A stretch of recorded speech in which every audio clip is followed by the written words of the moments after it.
Hello YouTube, Ryder the First here, and today I am doing part 2 of the Extra Utilities Mod Showcase.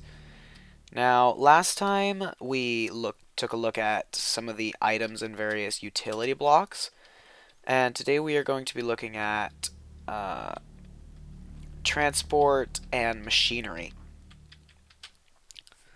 So first let's go over the items real quick. The transfer node items will pull items out of any inventory and send them down a line. The transfer node liquid will do the same thing, except it will only draw liquid out of an inventory. The transfer node energy will transfer energy. The retrieval node will search a line of things, and it will pull items from every single inventory along the line to the inventory that it's attached to. This is a pipe jacket. These can be crafted if you have micro blocks or forge multi-part, and these just exist to decorate pipes, nothing more. You've got your upgrades. There are a few different upgrades. So these are your more standard upgrades, and we'll go over what these are a little bit later. But you've got a filter upgrade, which is crafted like so, and it can be used to edit the filter of what you want to allow in and out of something. It can also be inverted, made fuzzy to ignore NBT data, which is like if you wrote a book, then so if you wrote 10 books, this would pull all of them regardless of what the book said. And one to ignore metadata. So this would like pull all potions and such. And that's all you can do for the item filter. Then you've got your stack upgrade, which makes it so that instead of a node pulling a single item at a time, it will pull a full stack. You've got your world interaction upgrade, which just does what it says. It makes your node interact with the world in different ways. You get your speed upgrade, which speeds up how fast it activates. You've got your pseudo round robin upgrade, which is kind of hard to explain, as well as your breadth first search and your depth first search, which are also both very difficult to explain. So we'll go into those. You've got these, which are transmitters, which we're going to go over a little bit later. Then you've got all your different piping. And I'm going to go over every type of pipe except these because I have looked around and I cannot for the life of me figure out what these do. So, no. The portable scanner, by the way, basically what it does is you can use it to right-click on something to check the information out on it.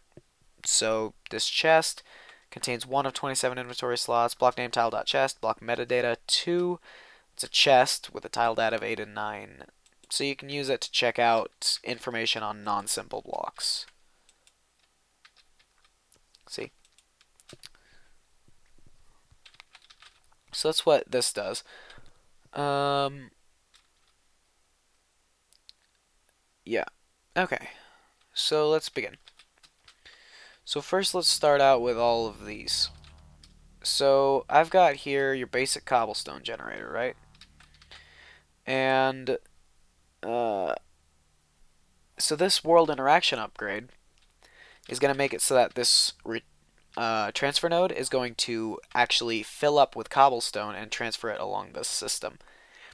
And there's a lot of stuff going on in the system, so I'll explain it. Then a glowstone dust upgrade is going to make it visible what's going on in the system. And a speed upgrade, like I said, is going to increase how fast it performs its activities. So why don't we go ahead and start her up? Well, actually, let's go over this real quick. So, first of all, connecting a chest to just one of these will output it to that chest every time period. So that's what a normal transfer pipe will do. A rationing pipe is going to make it so that it will only ever allow 64 blocks of a type in one chest. A hyper rationing pipe will make it so that it only ever allows one of any specific item in any given chest. A sorting pipe. This is going to take a look at the contents of the chest and it will look to see if the item it's transporting is already in there. If it is, then it will put it in there. If there is at least one of the same item in that chest, then the sorting pipe will put it in that chest. Or if the chest is empty, the sorting pipe will put it in that chest. However, if there is not, then it will simply move on. Okay, mod sorting pipe. So this is again going to take a look at the contents of the chest, and it's going to look for the mod. See how these say Minecraft in blue italics? Well, that's telling me what mod it's from. So glowstone is just vanilla Minecraft. Whereas over here we've got here we've got extra utilities. So this mod sorting pipe is going to take a look at that, and it's going to say, there's Minecraft in here, so it can go in here. However, there's extra utilities in here, so it cannot go in here. And then it'll continue along the pipe, and it's going to get inputted into this chest and this furnace. And then from the chest, it will pull cobblestone, but from the furnace, it will pull smooth stone. And an important thing about how these work, whenever an item hits an intersection in one of these, it's going to take take a choice completely by random. It's going to go down a completely random path.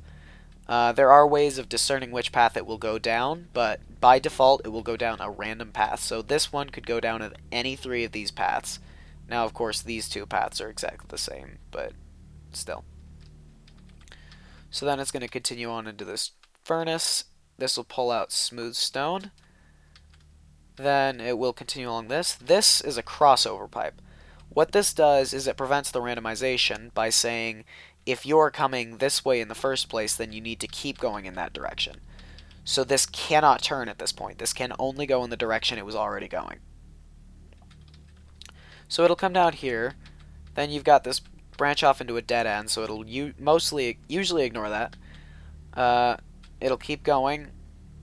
Well, it won't keep going. Once it hits a dead end, it will reset back at the beginning and try looking again. Then it will check the next one. Well, it might go down this. So it'll keep going until it passes this. Then it'll either go that way or it'll go this way. Going this way, it'll just throw its contents into this chest. However, going this way, you've got a filter pipe. If it's cobblestone, it'll go in this chest. See, that's blue. You've got cobblestone in this blue chest. If you've got absolutely anything else, it'll go down the green pipe into this chest. Okay. And this makes use of a filter so that it will only pull out stone. Item filter stone. And as you can see, you can just throw something in there to define the filter.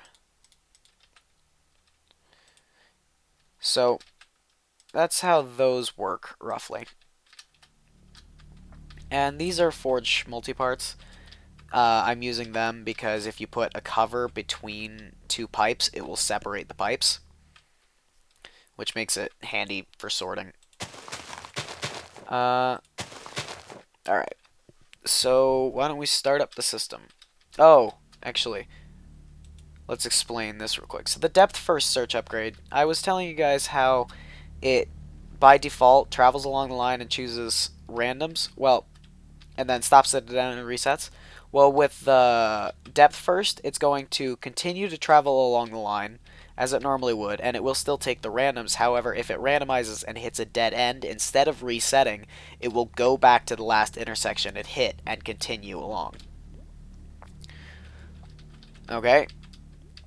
And then the breadth first, when it goes into a system, it will follow along the line, and then it will always take the first possible intersection.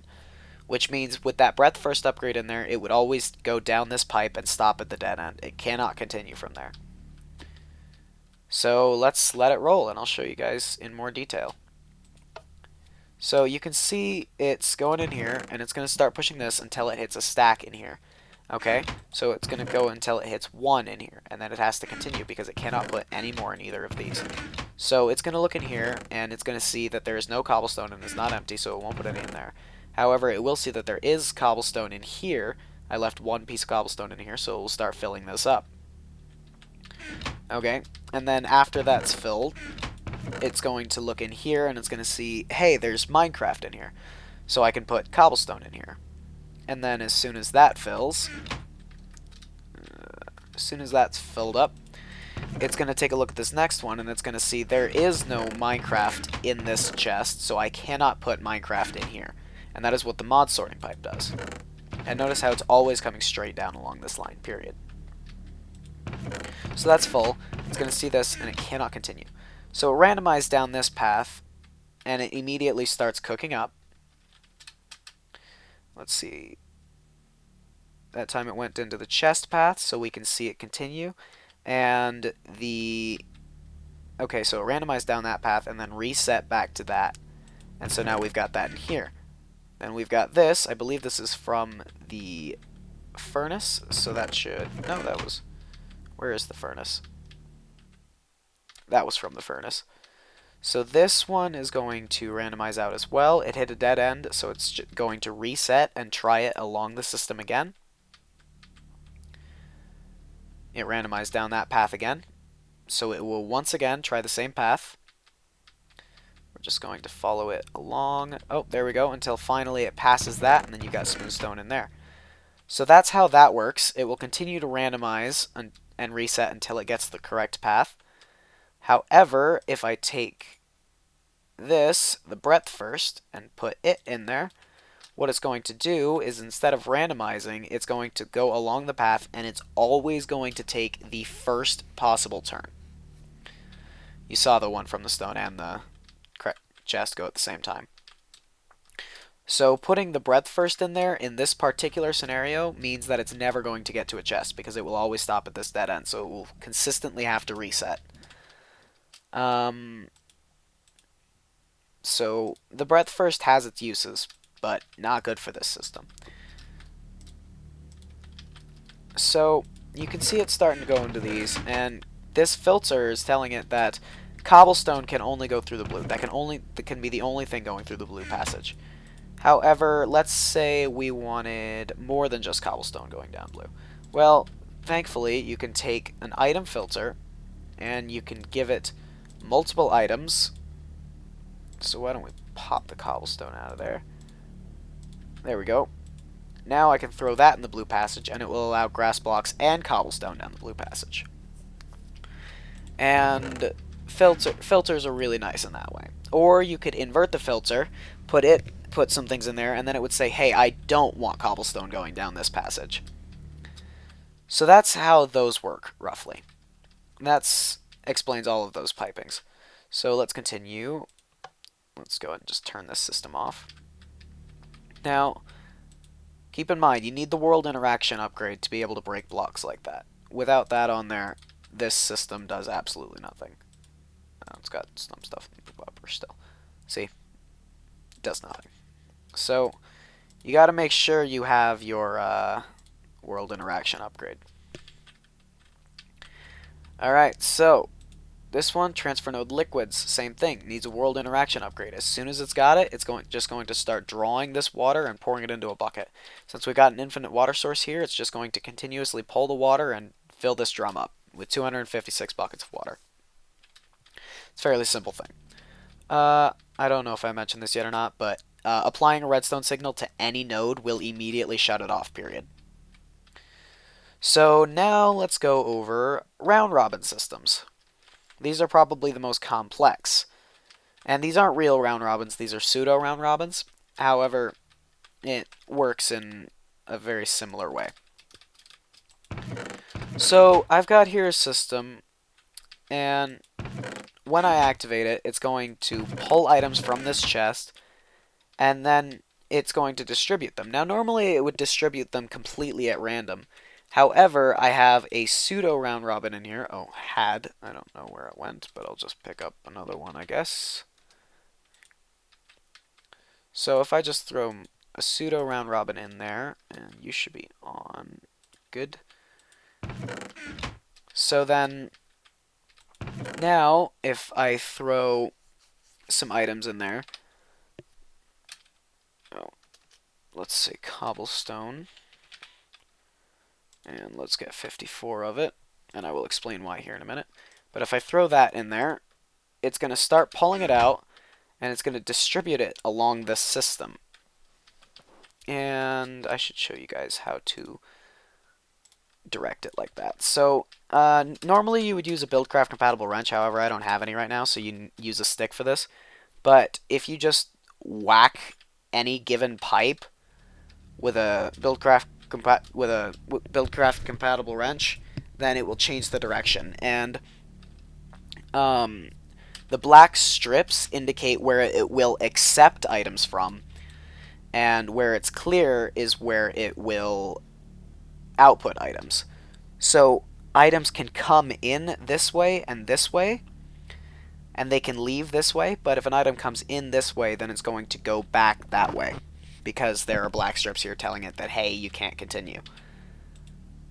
So that's what those mean. And then when you get it turning white like this, that means that it will not connect to any inventories, just other pipes. So if I were to turn this one white, it will not connect to the inventory, but it will still connect to other pipes. So that's how you make those work. So now, this round robin is done. So if we go through, these should be all even. 12 in both of those. 12, 12, 12, 12, 12, 12, 12. Perfect. So I can just go ahead and pull these in. And this retrieval node is going to read all of the chests connected via this pipe, and it's going to just pull from all of them. So that's going to pull in all of the cobblestone from all of those chests. And let's get some speed upgrades. 5 should be just fine. See, it'll pull it all until it's got... where is all this extra coming from? You know what? I don't care. I think that's from when I was testing this earlier. Now, let me explain to you guys the reason I had 54. And it all comes down to the spacing on these. So the way that these pipes work is for every block that it hits along the pipe, that's worth 1 tick, and for every 1 tick, it's going to pull another item into the buffer. So here we've got 1 tick and 2 ticks, so that's 2 items into the buffer, and they're both going to immediately go into this chest due to how the round robin works. And then it's going to continue, 1 tick, 2 tick, and it's going to drop them into this chest, and so on and so forth. Now, this means that if the number of items you put in is not a multiple of 2, then it will not come out even. In addition to that, there are 9 chests connected on this system, so it has to be a multiple of 2 and a multiple of 9. So some numbers that include that are 54. Actually, I think that's the only one. No, 18, 18, 36, and 54 will all come out even on this. However, if you were to put in 63 or 45, it would not evenly distribute it among the chests because it is not a multiple of 2 and it cannot tick evenly. So it needs to be a multiple of the number of inventories it's being placed into and a multiple of the number of ticks between inventories. So spacing is important. Yeah. So like 63. 63 is a multiple of 9. Throw that in there. It'll start distributing them, and you'd think it distribute them evenly, but because 63 is not a multiple of 2, some of these are going to get more than others. And, oh dear. Of course, it doesn't really matter if they're all pulled into this chest anyway. So let's try that again. No, don't get rid of that.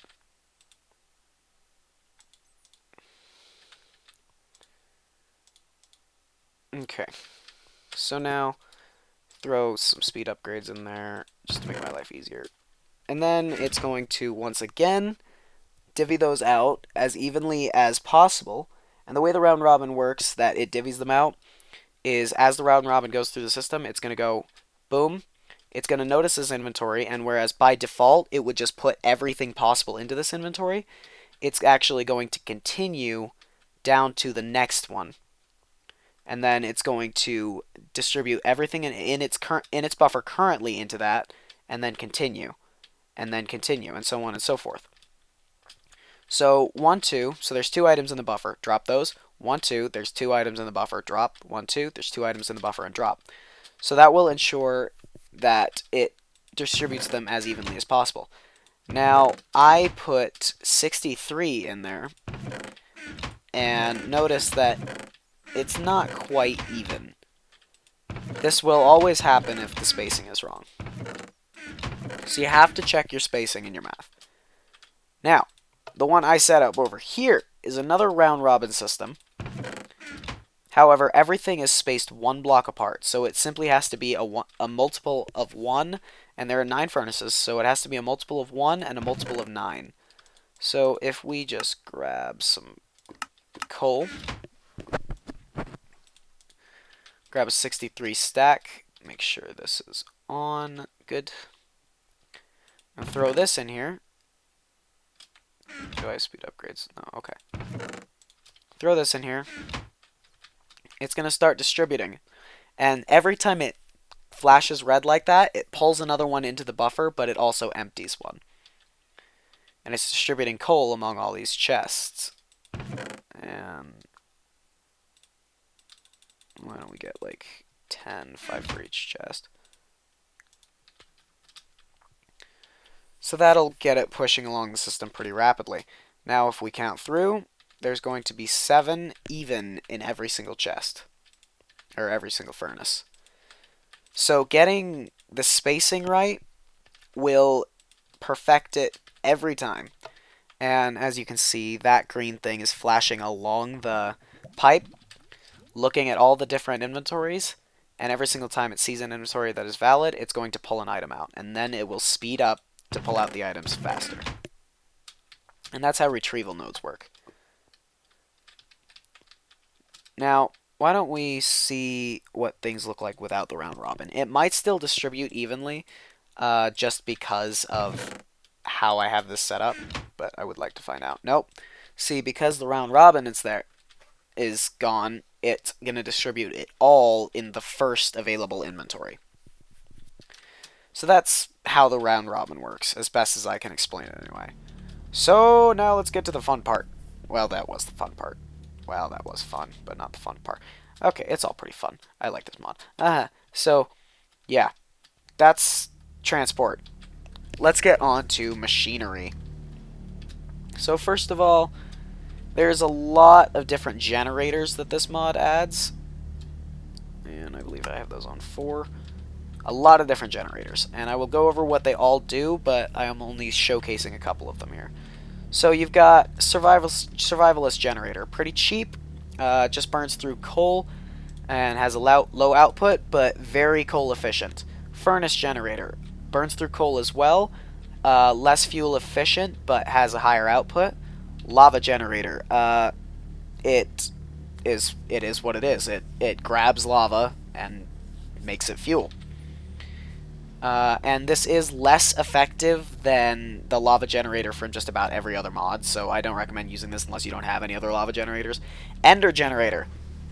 This thing generates power from ender pearls, ender lily seeds, basically ender stuff.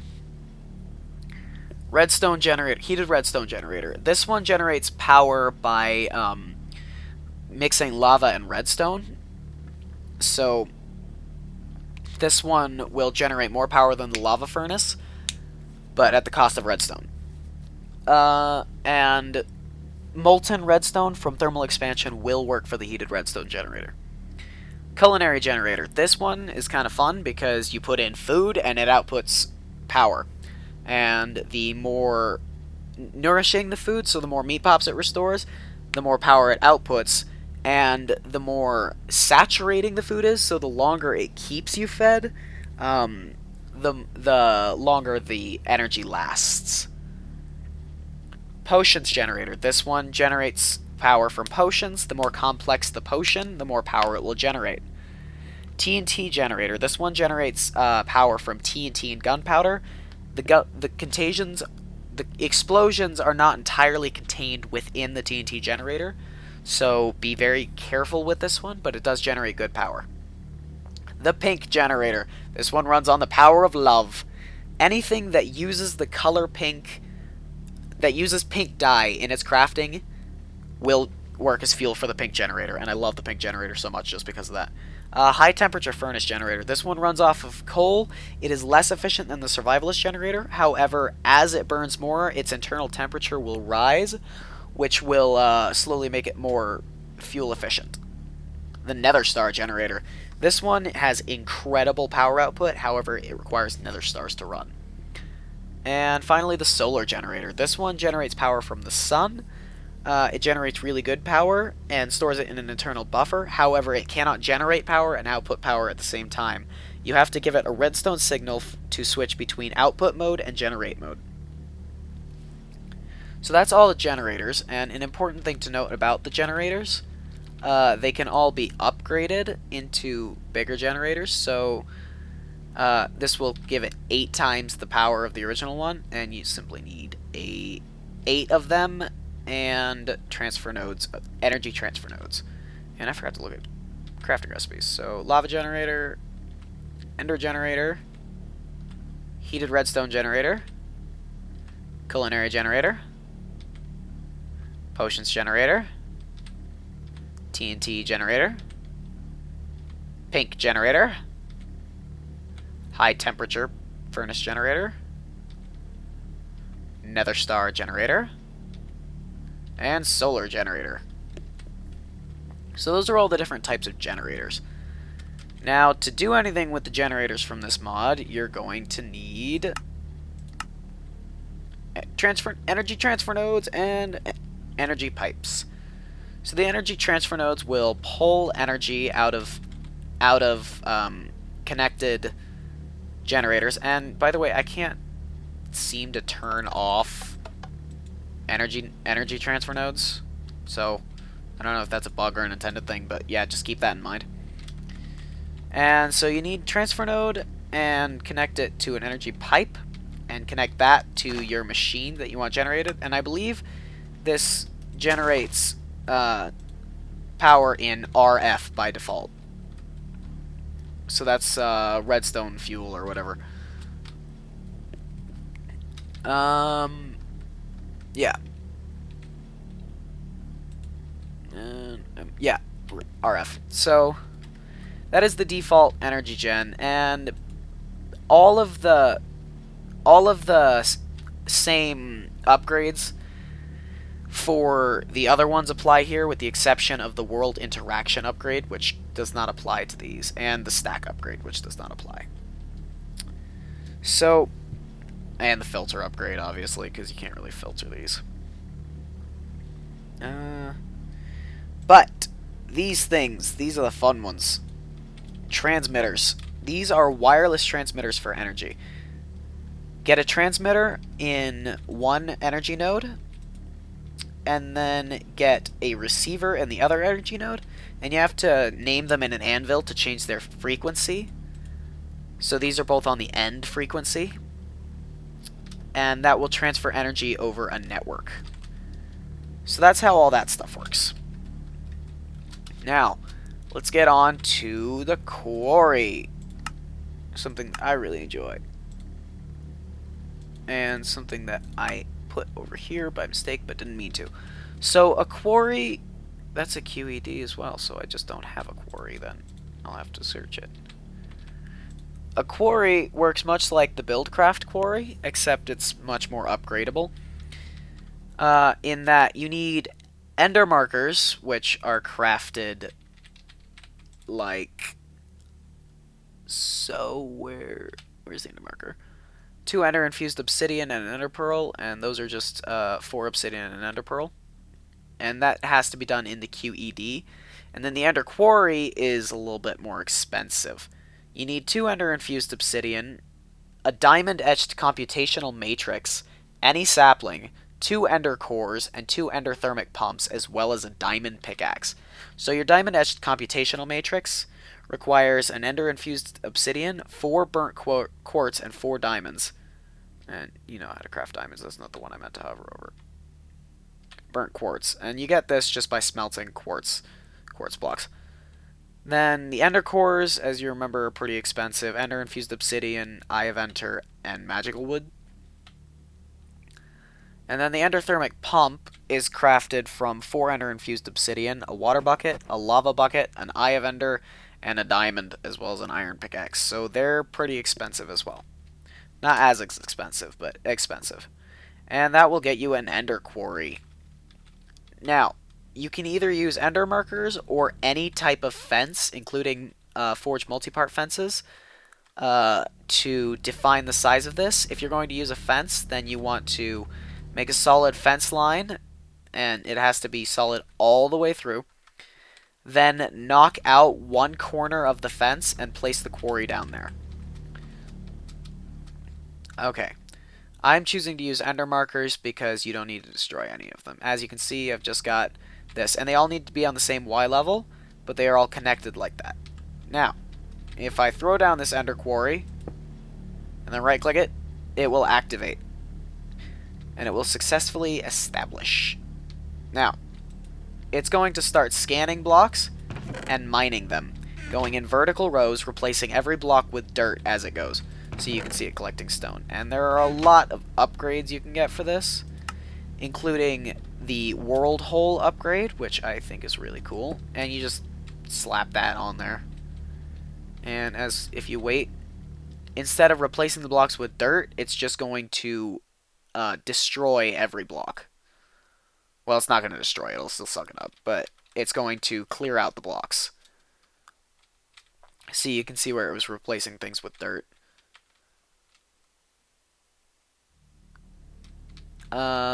In addition, there is a Silk Touch upgrade, which pretty much does what you'd think it does. A Fortune 1 through 3 upgrades, and things are expensive. Basically, you need an upgrade base, plus an enchanted item of whatever you're upgrading. See. These are haste upgrades, so these make it mine faster. And a pump upgrade, which will make it collect liquids as well. And that is the quarry. And there is not any ore in this entire world. I can tell you that for a fact right here and now. Because of how the world was generated. So there is no ore in this entire world. So I'm just going to let that run. And I'm going to show you guys the QED, the thing that's been used to craft basically everything so far. So the QED is crafted... The QED is crafted like so. It requires 5 ender infused obsidian, another diamond edge computational matrix, a crafting table, and 2 eyes of ender. And that's not too bad by itself, but then you also need ender flux crystal pillars, ender flux crystal pillars. And these are crafted with 4 ender infused obsidian and an eye of ender, and you're going to want a few of these. One of these will not cut it. They generate like 0.8 EF by themselves, and this thing runs on EF.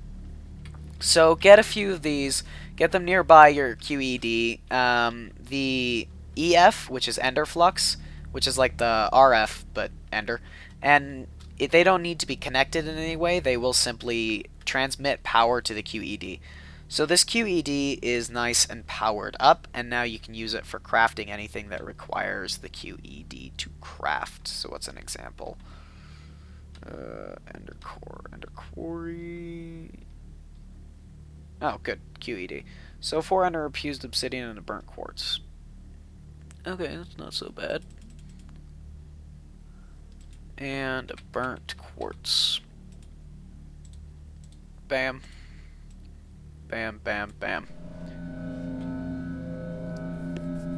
And it'll craft that up for you. And there you go. So that's how the QED works. Now there is one more, what's the word? Machine. And to show it off, we've got to go to the Nether.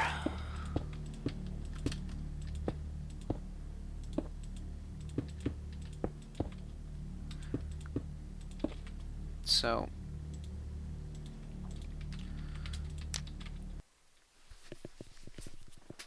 and I will have to put it together in front of you guys because I did not get this set up beforehand. So downloading terrain. Hopefully this doesn't take the next 30 years. I'll give it like a minute. Okay, there we go. So, the next machine helps gather lava. So if we get an endothermic pump, is what they're called. Endothermic pump, as well as an ender generator.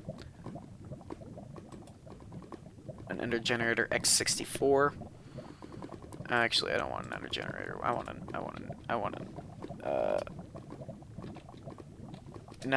another star generator? Another star generator. And another star. So, then I can just like, throw this. And it has to be directly above the lava.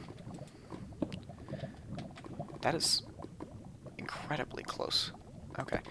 So it has to be directly above the lava, like the block above the lava. But then you just need to power it up. And I'm not sure if that'll actually power it. I might need to transfer the power. Oh, nope, that's working. I hope. Oh, but it's running low on power already. Boring. I don't think that's actually working. Is it? Right, it needs a place to actually output, doesn't it? Doy. So... no, it's load 3. So you need a transfer node for liquids, and something to store the liquid in. I'm just gonna go with a drum for right now.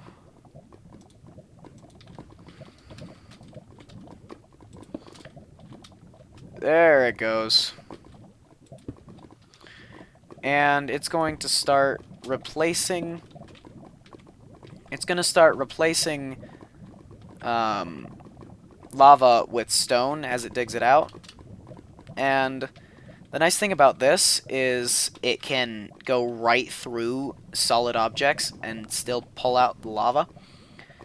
But this is a nice alternative to the Buildcraft pump.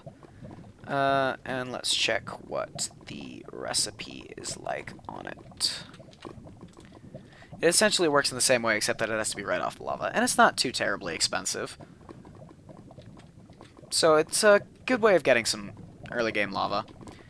And hey, it replaces everything with stones, so it makes it pretty safe. Makes a good pathway. And how far down does the stone go? Yeah, see, it's pulling all the way to the bottom of the stone. Or all the way to the bottom of the lava. You can dig straight down with this until you hit netherrack. So it's a pretty slick thing. And I do believe that is everything. Is there anything else worth showing off, really?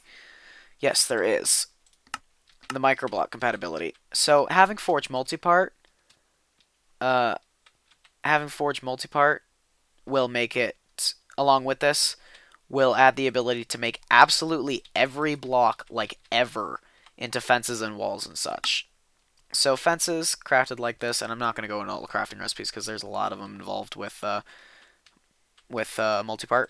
And walls. But the coolest thing, I think, is that any given material can be crafted into an impossible object. It's a sphere. It's a sphere in Minecraft.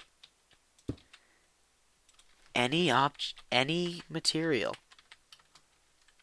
Impossible object. What's a good example? You want some glass? Look at that. It's a glass sphere. Glowstone glass. It's a sphere. This makes me so happy. I mean, they're kind of awkward, but like, spheres.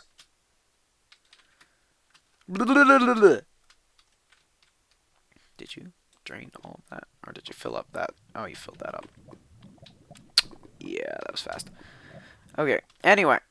So that is it for the extra utilities mod. I cannot think of any... Oh, right. The portals. I almost left you guys hanging. Didn't I? So, Deep Dark and Last Millennium. Let's start with the Deep Dark. And I kind of would like some night vision.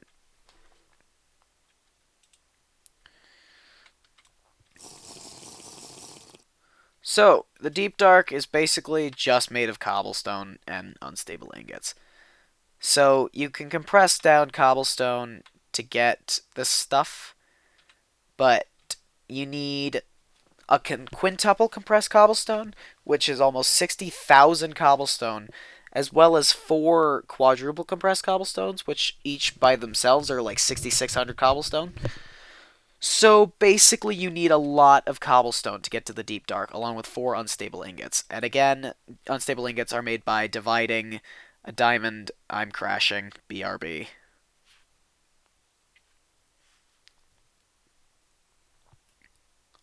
Back and in the Deep Dark.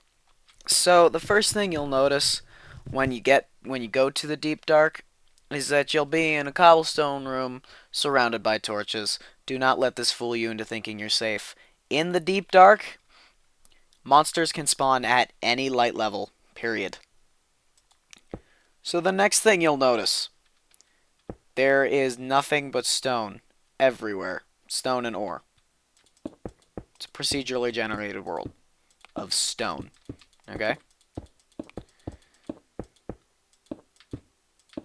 However, if you pay any kind of attention, you will also notice that you are at a Y level of 100 of over 100. So what does that mean? That means you're pretty high up. So you dig straight down, and eventually you'll start hitting this cobblestone layer. Now, you dig far enough through it,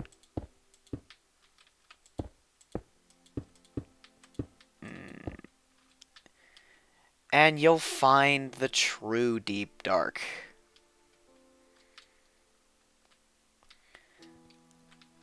A massive, massive cavern. And remember, monsters can spawn at any light level in the Deep Dark. And it's already going to be dark down here. There's no source of light by default. So you've got this massive cavern of spires and cobblestone. And that's pretty boring, you know, by itself. But if you look around long enough, there are going to be castles. And let's see if I can't find one. This video's already running pretty long, so I'm actually going to cut it until I find one. I'll be right back. Guys, I didn't find a castle per se, however, I did find something interesting. This spire is surrounded by bedrock and covered in torches. And at the top here, we actually have a chest with some not bad loot in it. Look at that.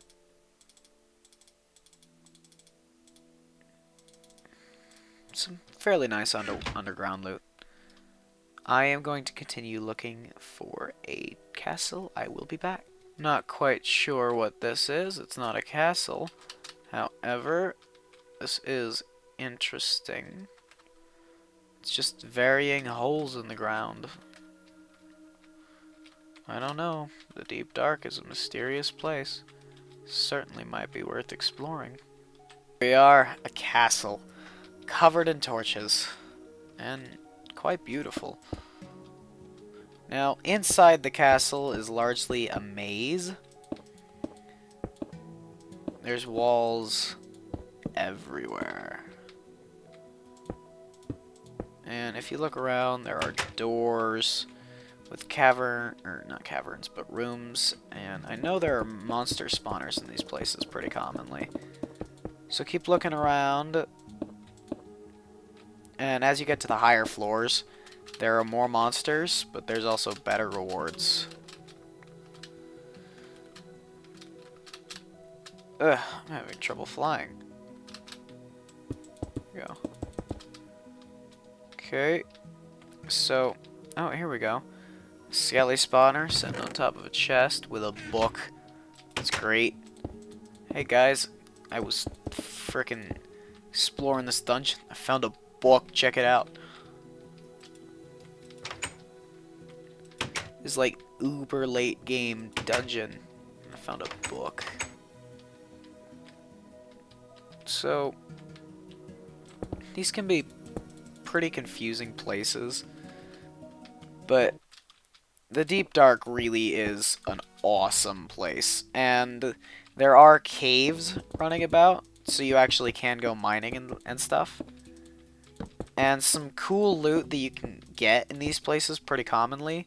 There are often bombs in the chests, like Legend of Zelda-esque bombs. And, yeah. And I really want to find another chest, because, like, seriously, exploring a giant castle like this that took me, like, 10 minutes to find. I am struggling to believe that book. Wow, okay. Well, I'm not finding any good loot this time around, but I've found some pretty good loot in the past. And this place goes pretty far down. I believe there is a bedrock layer, but I don't really remember. And I think, if you look around hard enough, I think there are cave systems. And obviously, if you dig deep enough. Oh, my night vision wore out. There's lava. You can see the red on my mini-map. And it seems as you get deeper, things get more deliberate, almost. Look at that.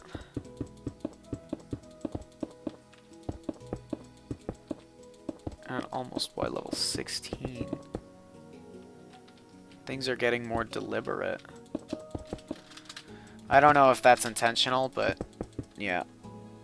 So, anyway. Let's go check out the other place. The Last Millennium. And this portal is again crafted with carved eminence stone, 4 burnt quartz, and a clock. And the carved eminence stone is just nether pearl, purple dye, a magenta dye, and 4 stone. Now, head over to the Last Millennium, and here we are. This is it. This is the last villager. He doesn't offer any trades. There's a chamber pot. There's a lamp thing, and there's bedrock. This is it. There's absolutely nothing anywhere. So, this has been a really long part 2, and I didn't mean to make it this long. I'm sorry, I just got excited with the extra utilities. So, if you like the video and you're still here, please leave a like. Please leave a comment. Let me know what other mods you think I should do. If you like me, go ahead and hit that subscribe button to see more great content. Thanks for watching, and I'll see you guys later.